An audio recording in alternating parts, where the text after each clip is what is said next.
Kerajaan-Mu sempurna. Sungguh kami mengucap syukur dan sangat bersuka cita ya Allah. Engkau memungkinkan hal ini terjadi. Semua ini milik-Mu Tuhan. Kami serahkan segala kemuliaan hanya bagi-Mu. Dan saat ini kami mau duduk diam. Kami mau duduk diam fokus. Mendengarkan firman-Mu, isi hati-Mu, pesan-pesan-Mu buat hidup kami. Biarlah kami semakin mengenal, mengetahui kebenaran-kebenaran-Mu. Dan kebenaran-Mu itu memerdekakan kami. Membuat hidup kami berubah. Dan Bapa di surga, kami mohon ampun-Mu untuk segala dosa kesalahan yang kami lakukan. Terima kasih untuk pengampunan-Mu. Terima kasih untuk panjang sabar-Mu. Terima kasih Tuhan, urapi kami ya Roh Kudus di sini, di tempat ini. Siapapun, tanpa terkecuali Engkau urapi. Lawat kami Tuhan. Buka hati, pikiran kami. Untuk bisa menangkap isi hati-Mu. Untuk bisa merasakan perasaan-Mu Tuhan.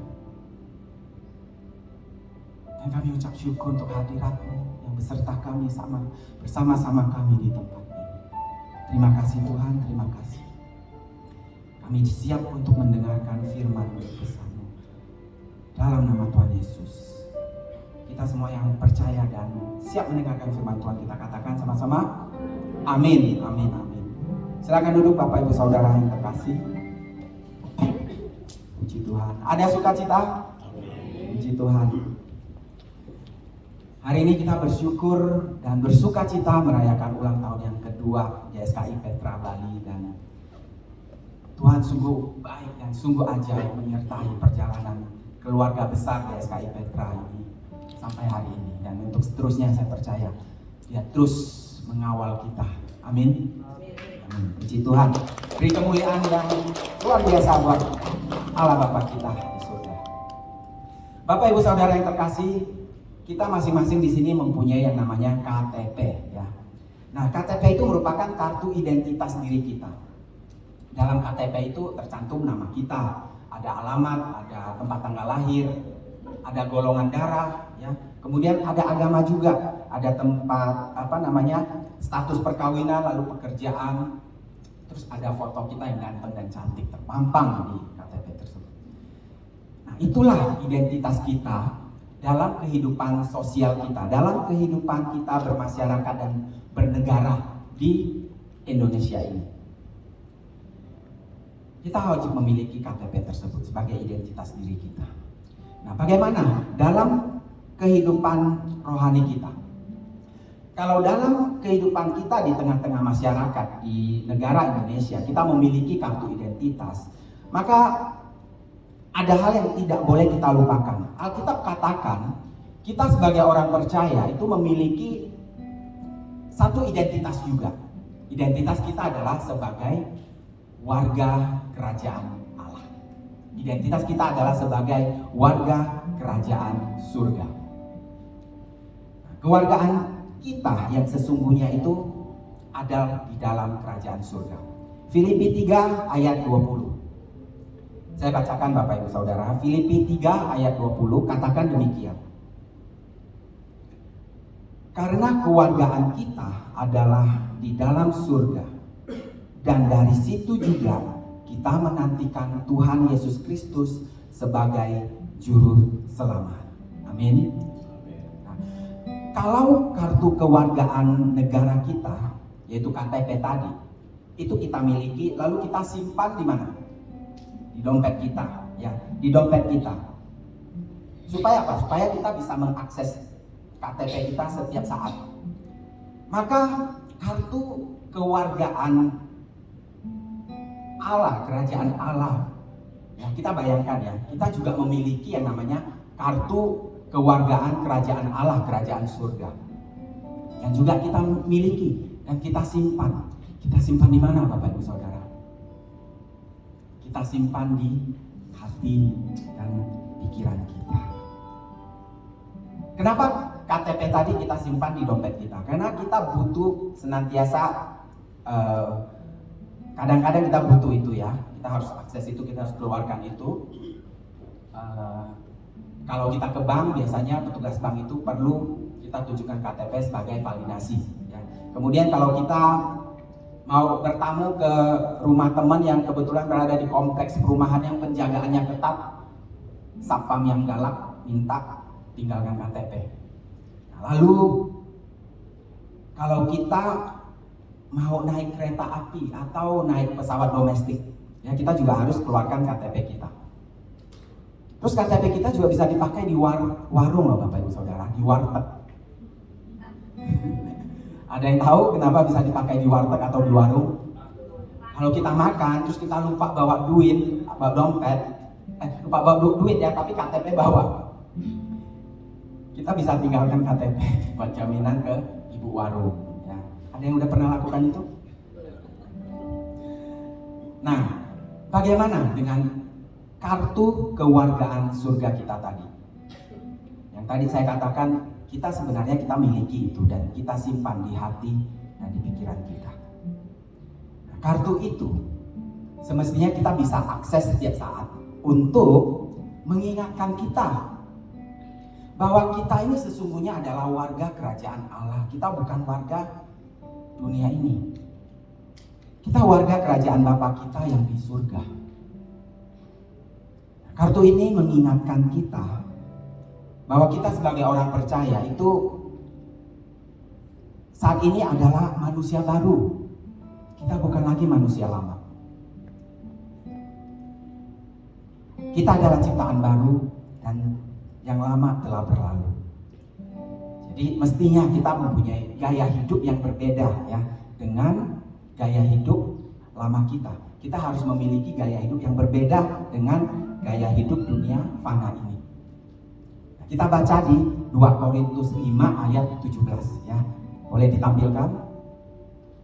2 Korintus 5 ayat 17. Kita bacakan sama-sama Bapak Ibu Saudara. 3, 2, 1. Jadi, siapa yang ada di dalam Kristus, ia adalah ciptaan baru.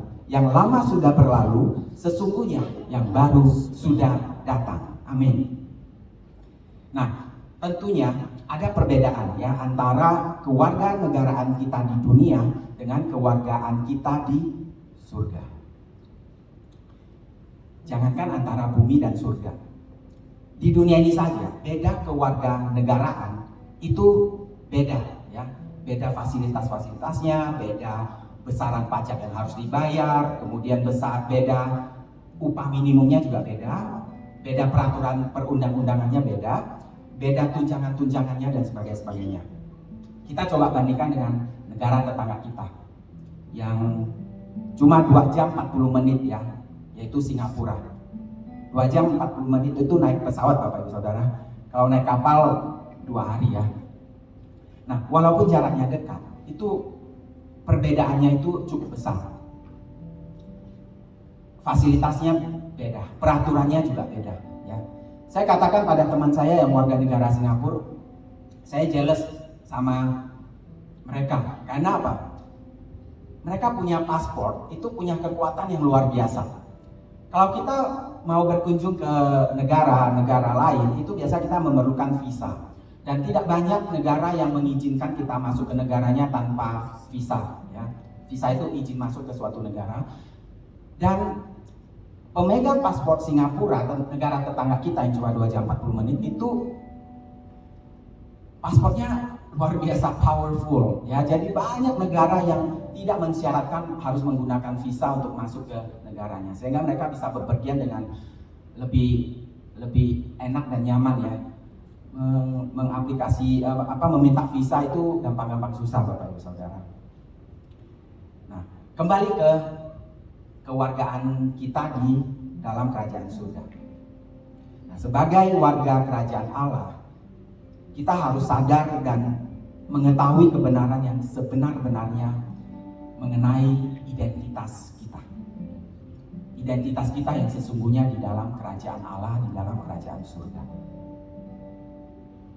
Identitas kita yang sesungguhnya di mata Allah, di mata Bapa kita, di mata Pencipta kita. Nah, namun seringkali kita lupa akan identitas kita itu. Kita lebih sering mengakses KTP kita daripada mengakses kartu kewargaan surga kita. Kenapa? Karena kehidupan dunia ini begitu memenuhi hari-hari kita. Ya. Kita lupa akan kartu kewargaan surga yang kita sudah simpan di hati dan pikiran kita. Kita lupa mengaksesnya. Ya. Lebih sering kita akses KTP tadi ya. Nah, banyak orang percaya itu kemudian hidup dengan pengertian yang salah akan identitas dirinya. Dan seringkali bersandar pada pengertian dunia yang sebenarnya sudah tercemar, Bapak Ibu Saudara, tercemar oleh dosa. Nah, pengertian dunia itu mendasarkan identitas diri manusia, identitas nilai diri manusia itu pada hal-hal yang salah. Nah, dunia itu terus menawarkan dan menanamkan nilai-nilai yang jauh berbeda dengan nilai-nilai dalam kerajaan Bapa kita. Bahkan bisa saya katakan bertolak belakang, Bapak Ibu Saudara. Iblis senantiasa menggoda kita, menggoda manusia, menggoda warga-warga dunia dengan kepalsuan yang sudah ditanamkan begitu lama oleh iblis. Seiring dengan umur dunia ini. Ya, umur dunia ini sudah tua ya, sudah semakin lanjut dan membuat manusia sadar tidak sadar itu menghidupi kehidupannya ya karena mungkin lihat orang tuanya juga, lihat generasi sebelumnya seperti itu. Sadar tidak sadar mereka menghidupi kehidupannya itu berdasarkan kepalsuan-kepalsuan yang iblis tanamkan pada manusia. Nah, yang utama yang iblis godakan pada manusia adalah hal yang paling mendasar buat kita masing-masing pribadi. Ya. Godaan itu adalah godaan identitas diri manusia. Nah, hari ini kita akan menguak 3 godaan atau 3 pencobaan yang coba ditanamkan iblis yang telah banyak merusak citra atau nilai diri manusia. Ya. Kita akan baca satu kisah mengenai pencobaan di padang gurun, Matius 4 ayat 1 sampai 11. Matius 4 ayat 1 sampai 11 ya. Kita akan baca bersama-sama mulai dari wanita, kemudian pria dan berganti-gantian. Matius 4 ayat 1 sampai 11. Kita mulai 3, 2, 1. Yang wanita?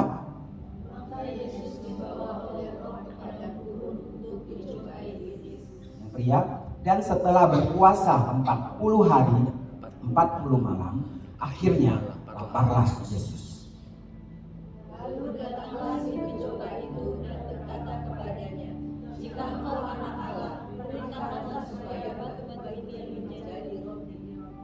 Tetapi Yesus menjawab, ada tertulis, manusia hidup bukan dari roti saja, tapi dari setiap firman yang keluar dari mulut Allah.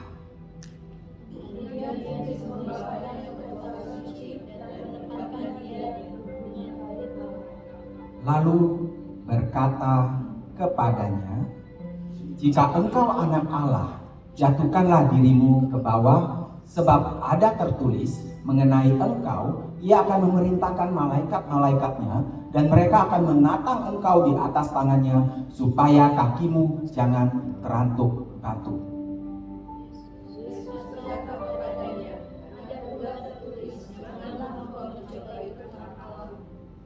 Dan iblis membawanya pula ke atas gunung yang sangat tinggi dan memperlihatkan kepadanya semua kerajaan dunia dengan kemegahannya. Dan berkata kepadanya, semuanya akan diberikan kepadamu jika engkau sujud dengan aku.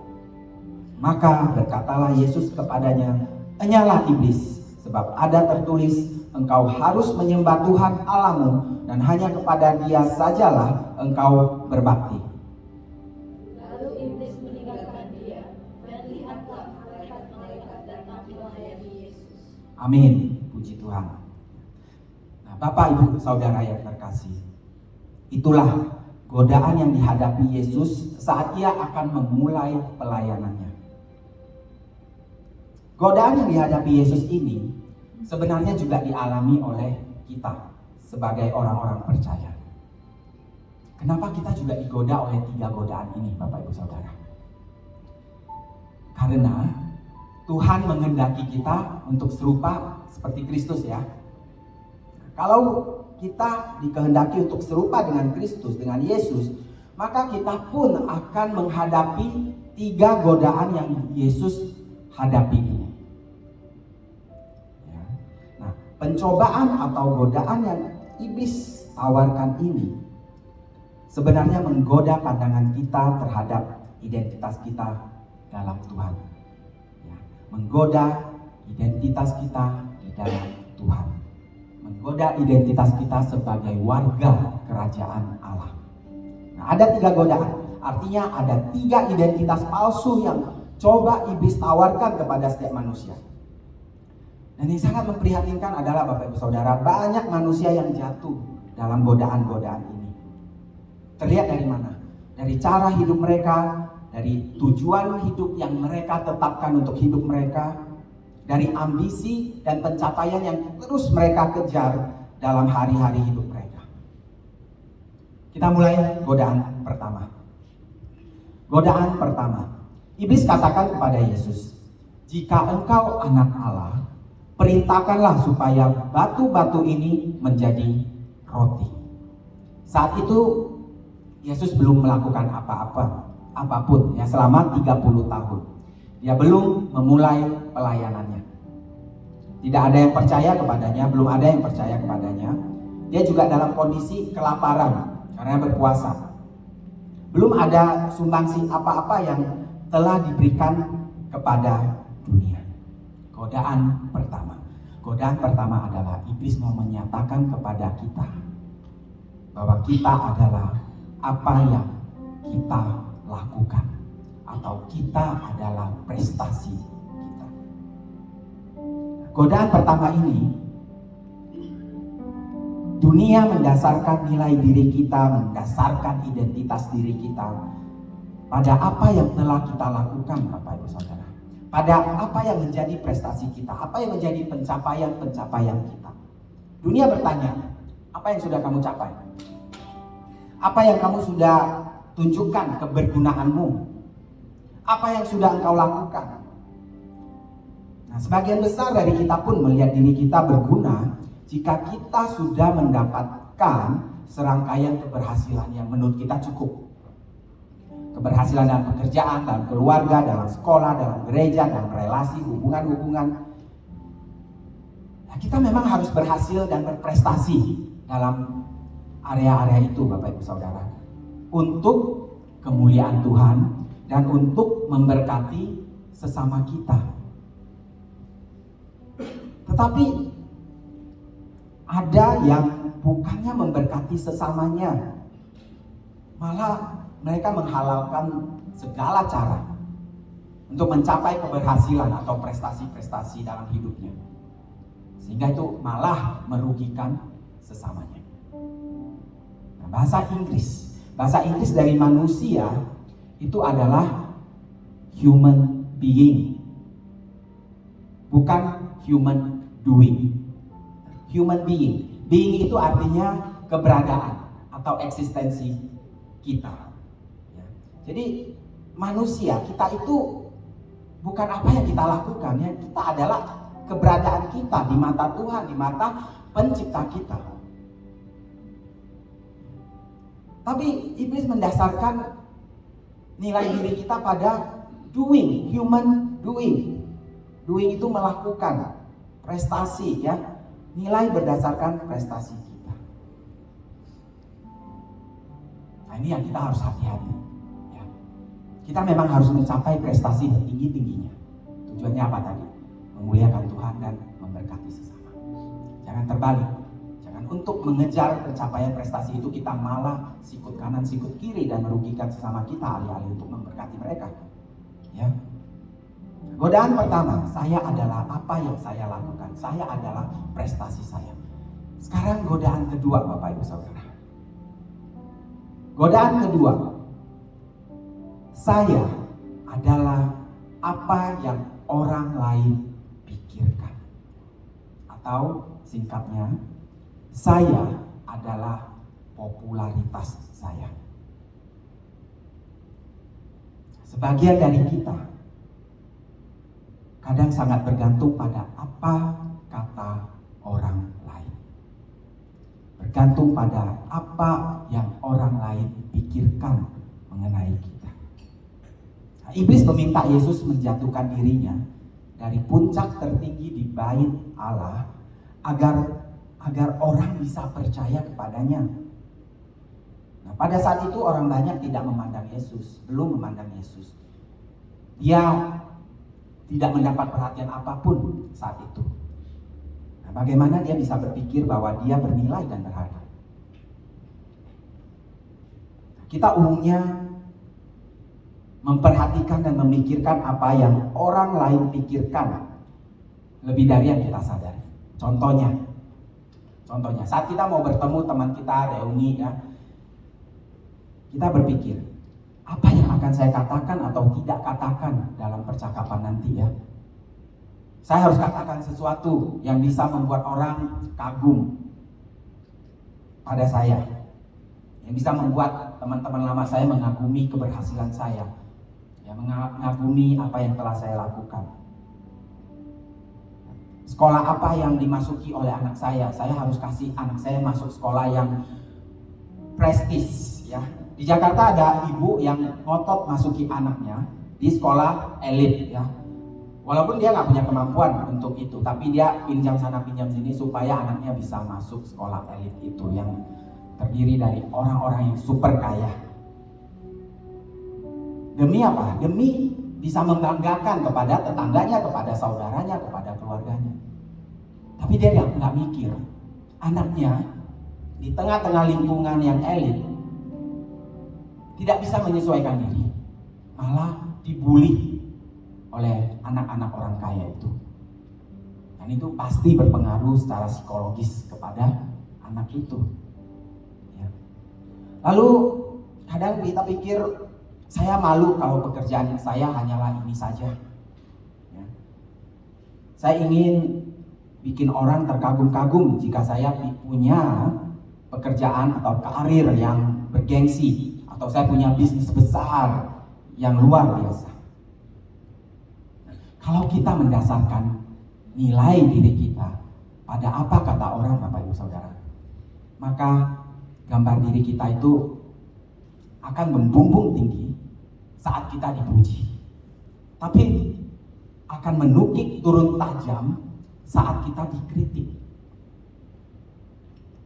Gambar diri kita jadi terombang-ambing dan nilai diri kita naik turun seperti nilai saham ya, naik turun, tidak stabil dan didasarkan pada apa penilaian orang atau apa kata orang atau seberapa populer saya di mata orang-orang.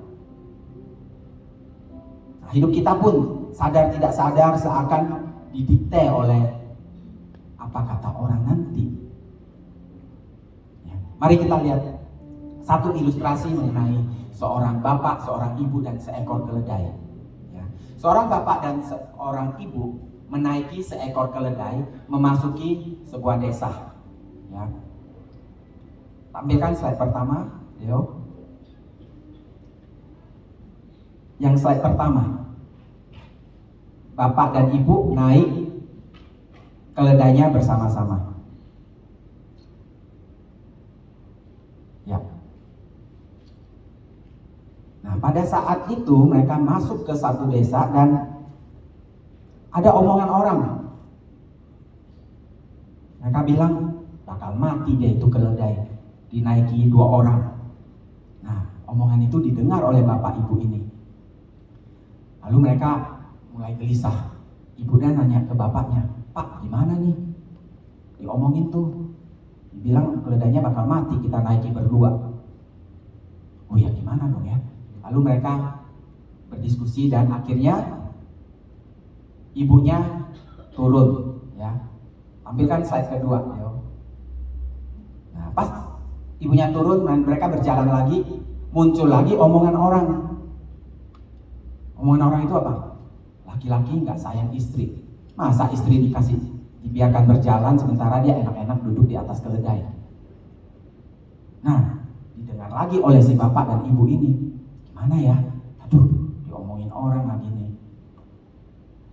Nah, terus bagaimana? Akhirnya gantian, bapaknya yang turun, ibunya yang naik ke atas keledai. Jalanlah mereka. Ada omongan lagi, ya laki-laki kok takut sama istri. Kasihan ya, capek. Istrinya enak-enak duduk di atas keledai. Ya. Nah, didengar lagi oleh ibu dan bapak ini. Diskusi lagi mereka, aduh pak, bu, gimana ya? Aduh diomongin orang nih, gak enak nih. Nah, lalu akhirnya gimana? Akhirnya dua-duanya turun. Ya, berjalan bersama-sama keledainya di sampingnya. Jalan di desa itu dan muncul omongan lagi. Bego banget sih, punya keledai kok gak dinaiki. Nah itu didengar oleh bapak ibu itu. Gimana akhirnya bapak ibu saudara? Akhirnya keledainya disembelih. Ya, nah jadi kalau kita mendasarkan nilai diri kita, identitas diri kita pada omongan orang, kita akan hidup jadi tidak otentik. Ya. Ada saja dari 4 skenario itu, 4 hal yang kita lakukan itu semuanya ada omongan orang. Bisa ditampilkan 4 slide itu? Nah, kita tidak menjadi diri kita yang sesungguhnya kalau kita terus-menerus mendengarkan apa kata orang, apa penilaian orang terhadap kita. Hidup kita jadi tidak otentik. Hanya untuk apa? Untuk membuat orang kagum sama kita, untuk membuat orang tidak bicara tentang kita, untuk tampil sempurna di mata orang-orang. Nah, lucu rasanya kalau kita mendasarkan nilai diri kita pada pandangan orang lain, Bapak Ibu Saudara. Kenapa? Lucu, karena kita sama-sama ciptaan kan? Kita sama-sama ciptaan, ya. Godaan 1, saya adalah prestasi saya. Godaan 2, saya adalah popularitas saya. Saya adalah apa kata orang. Sekarang godaan ketiga.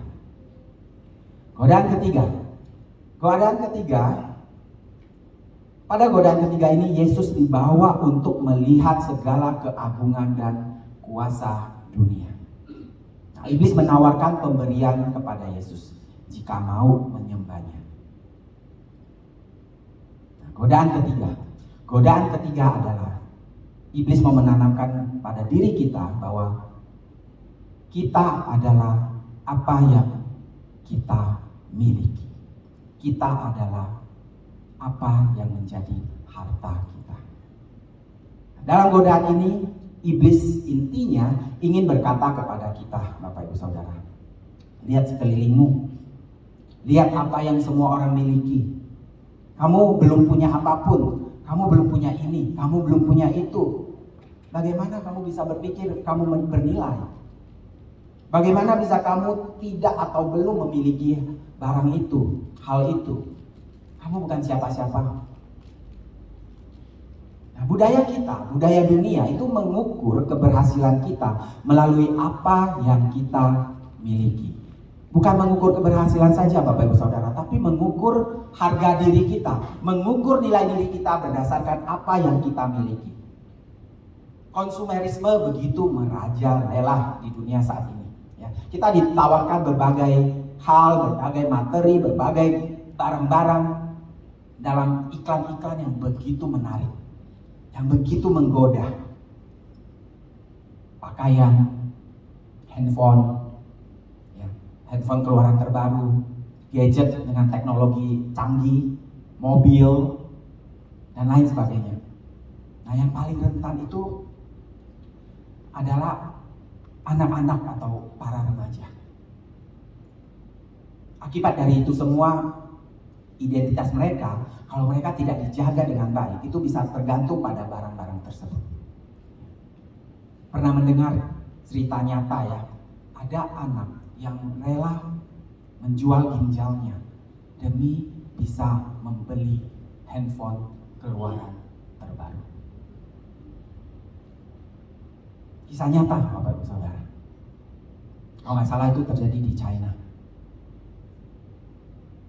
Nah, orang dewasa pun tidak luput dari godaan yang satu ini. Kita mengukur diri kita dengan perbandingan. Siapa yang memiliki uang paling banyak? Siapa yang memiliki rumah paling besar, paling bagus? Mobil siapa yang paling mahal? Ya. Bagaimana kedudukannya dalam pekerjaan? Ya. Bagaimana aset-asetnya? Berapa uang atau aset yang dia miliki? Bagaimana tingkat pendidikannya?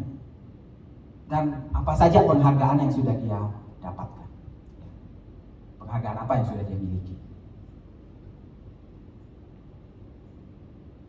Nah, Lukas mengingatkan ya, di Lukas 12 ayat 15 mengenai godaan yang satu ini. Ini bagus sekali Bapak Ibu Saudara. Lukas 12 ayat 15. Kita baca sama-sama ayat ini. Lukas 12 ayat 15. 3, 2, 1. Katanya lagi kepada mereka, berjaga-jagalah dan waspadalah terhadap segala ketamakan. Sebab walaupun seorang berlimpah-limpah hartanya, hidupnya tidaklah tergantung pada kekayaannya itu. Amin. Puji Tuhan. 3 pencobaan ini menggoda kita untuk bisa tetap setia pada hidup dan identitas yang telah Allah berikan pada kita. Jadi, bagaimana sebenarnya identitas kita yang benar, Bapak Ibu Saudara? Identitas yang benar tentunya adalah identitas yang diberikan oleh Allah kepada kita. Kenapa? Karena Dia yang menciptakan kita.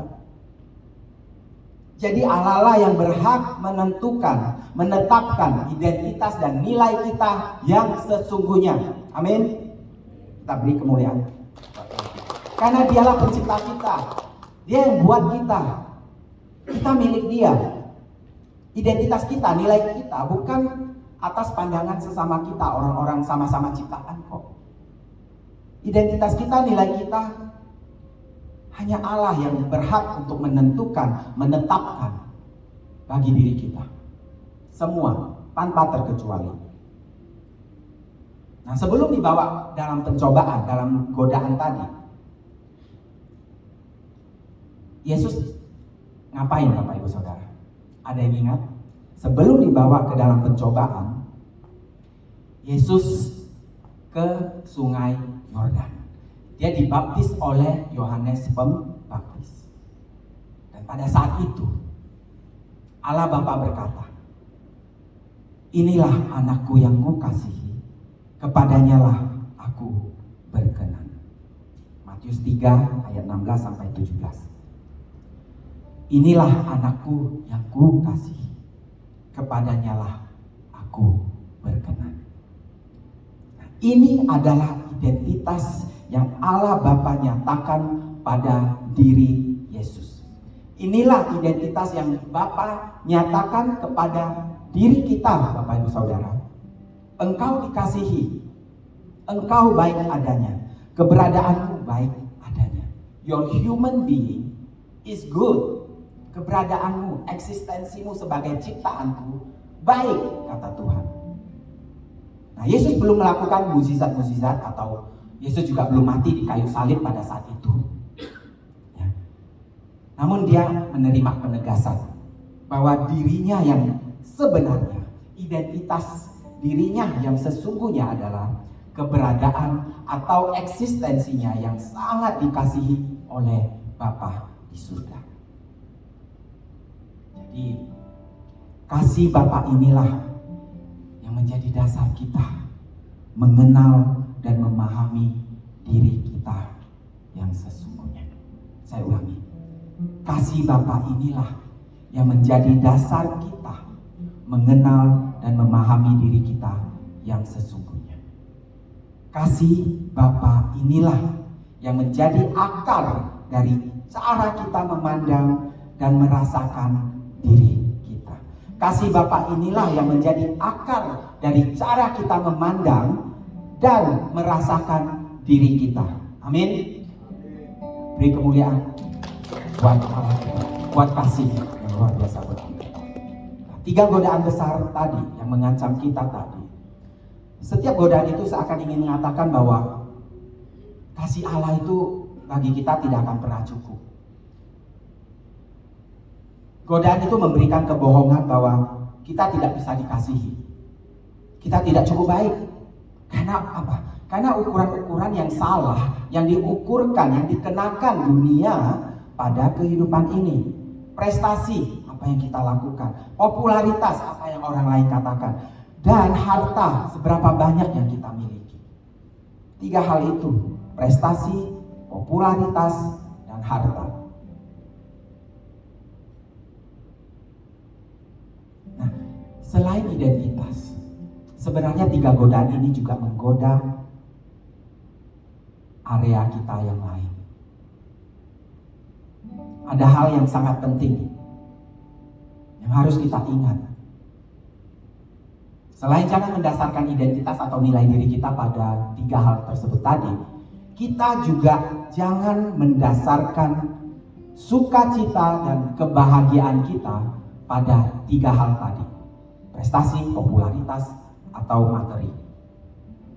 Nah, kita tidak bisa menjalankan firman Tuhan yang katakan. Firman Tuhan katakan ya Bapak Ibu Saudara, bersukacitalah senantiasa. Nah, kita tidak bisa menjalankan firman ini kalau kita mendasarkan sukacita kita pada 3 hal tadi.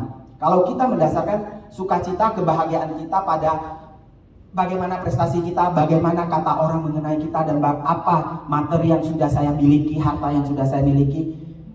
Kalau kita dasarkan itu, maka sukacita kita akan fluktuatif, naik turun. Kadang sukacita, kadang enggak. Ketika kita dasarkan sukacita, kebahagiaan kita pada prestasi kita, ketika kita tidak bisa mencapai prestasi sesuai yang kita inginkan atau targetkan, karena kadang dalam perjalanan, dalam usaha kita, ada saja faktor-faktor yang menghambat atau menggagalkan. Kalau kita mendasarkan sukacita kita pada itu, maka ketika kita tidak bisa mencapai prestasi sesuai yang kita targetkan atau kita harapkan, sukacita kita merosot. Nah, kalau kita mendasarkan sukacita pada apa kata orang, kita juga tidak bisa mengharapkan pujian dari orang kepada kita itu terus stabil. Ya, kadang naik turun Bapak Ibu Saudara. Kita berbuat baik padanya, dia baik sama kita juga.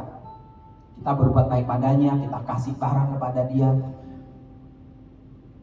Tapi suatu ketika kita lagi berhalangan, atau suatu ketika kita tidak lagi bisa memberikan perhatian atau pemberian yang seperti biasa kita berikan padanya, sikap orang itu bisa berubah loh Bapak Ibu Saudara.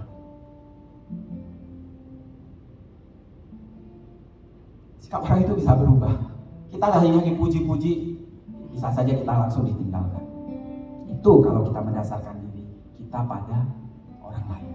Nah, kalau kita mendasarkan sukacita kita, kebahagiaan kita pada harta atau materi atau benda-benda yang kita miliki, maka sukacita kita bisa merosot ketika barang kita itu rusak, ketika barang kita itu baret-baret misalnya, ketika barang kita itu hilang, atau ketika aset kita itu turun harganya, sukacita kita pun ikut turun.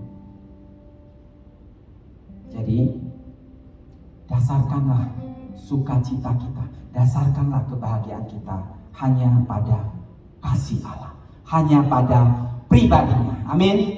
Ya, beri kemuliaan buat Allah kita. Dasarkanlah sukacita, kebahagiaan kita pada kasih Allah, pada pribadinya yang agung. Nah, Allah terus berkarya Bapak Ibu Saudara dalam hidup kita.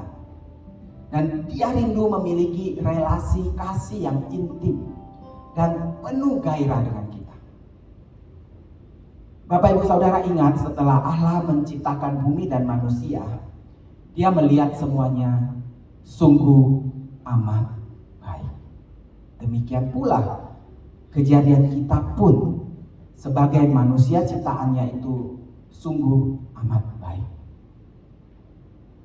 Bahkan kejadian kita dahsyat dan ajaib. Kejadian masing-masing dari kita ya Bapak Ibu Saudara. Alkitab katakan dahsyat dan ajaib. Mazmur 139 ayat 13 sampai 14. Mazmur 139 ayat 13 sampai 14. Kita bacakan sama-sama. 3, 2, 1. Sebab Engkaulah yang membentuk buah pinggangku, menenun aku dalam kandungan ibuku. Aku bersyukur kepadamu oleh karena kejadianmu dahsyat dan ajaib. Ajaib apa yang kau buat, dan jiwaku benar-benar menyadari. Yesaya 49 ayat 16. Mazmur tadi katakan kejadian kita dahsyat dan ajaib. Kita ditenun istimewa satu persatu dalam rahim ibu kita. Nah, Yesaya 49 ayat 16 katakan.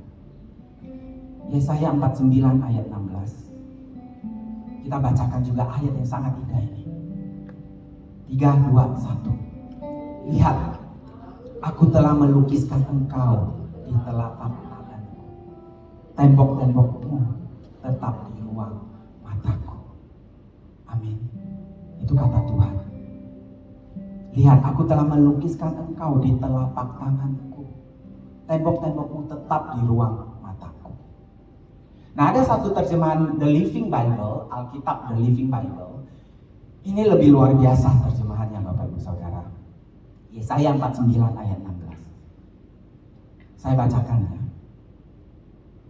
See, I have tattooed your name upon my palm. Terjemahan ini katakan Tuhan mentato diri kita di telapak tangannya. Mentato nama kita di telapak tangannya. Lihat, aku telah melukiskan engkau di telapak tanganku. Luar biasa Bapak Ibu Saudara. Firman Tuhan hari ini mengingatkan kita untuk kembali kepada dasar nilai kita yang sesungguhnya. Bahwa kita berharga di mata Tuhan. Kita berharga karena kasih Tuhan.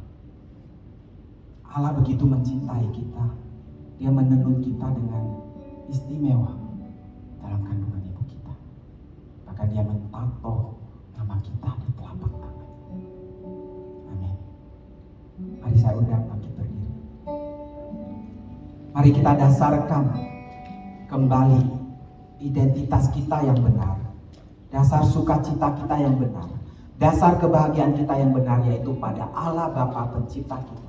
Pada kasih-Nya bagi kita. Amin Bapak Ibu Saudara. Amin. Saya undang worship leader dan singer dan juga choir.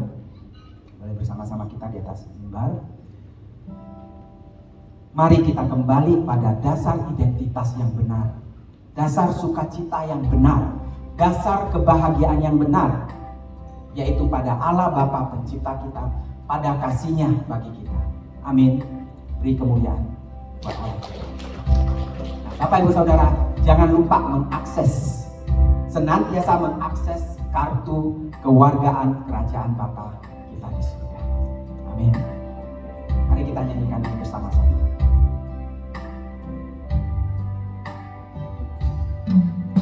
Dari semula kau jadikan semua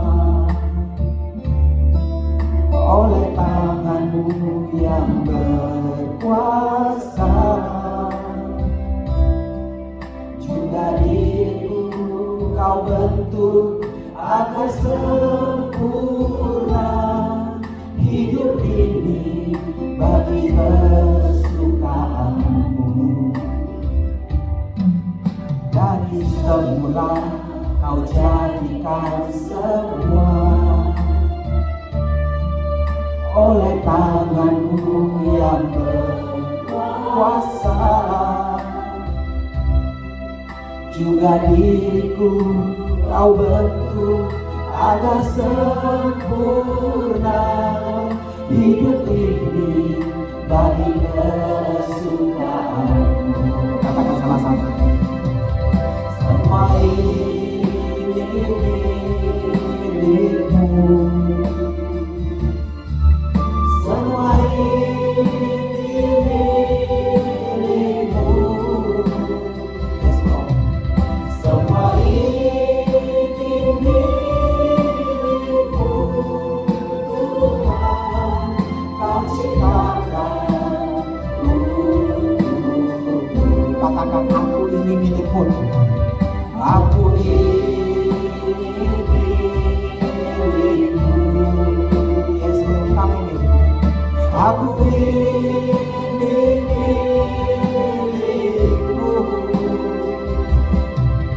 Aku ini milikmu, Tuhan, Kau ciptakan untukmu. Katakan sekali ini, hati yang paling dalam. Aku ini milikmu. Bisikkan kepada Tuhan, aku ini milikmu. Aku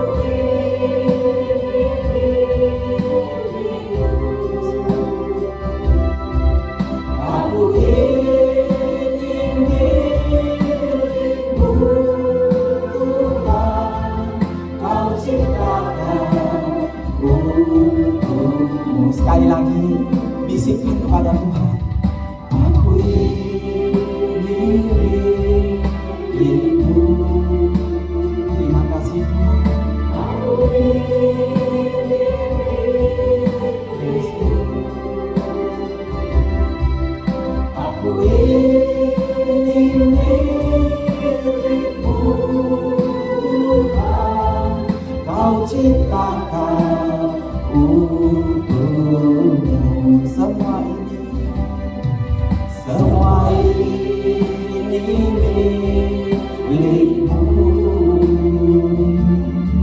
Semua ini milikmu. Semua ini milikmu, Tuhan, Kau ciptakan. Ya, musik dan choir saja yang nyanyikan, kita berdoa Bapak Ibu Saudara. Bapa di surga, dalam nama Tuhan Yesus Kristus, terima kasih. Kami telah mendengarkan isi hati. Kami diingatkan bahwa dasar nilai kami adalah pada Engkau, pada pribadimu, pada kasihmu. Engkau begitu mengasihi kami. Engkau tenun kami dalam rahim ibu kami. Engkau tato, Engkau lukiskan nama kami di telapak tangan Engkau. Apalagi yang bisa kami harapkan lebih dari itu. Sungguh luar biasa. Kami orang-orang istimewamu. Kami anak-anak istimewamu. Oleh sebab itu kami ingin terus mendekat kepada Engkau. Oleh karena itu kami ingin terus mengenal Engkau. Kami ingin terus mengalami Engkau. Kami ingin terus mengetahui kebenaran-kebenaran-Mu, Tuhan. Kami ingin terus duduk diam mendengarkan Engkau, Tuhan. Kami ingin terus duduk diam dalam hadirat-Mu.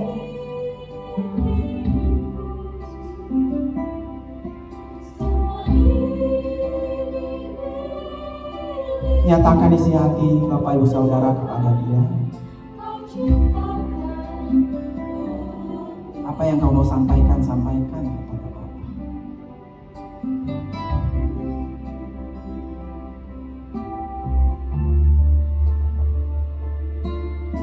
Yes, Lord, yes.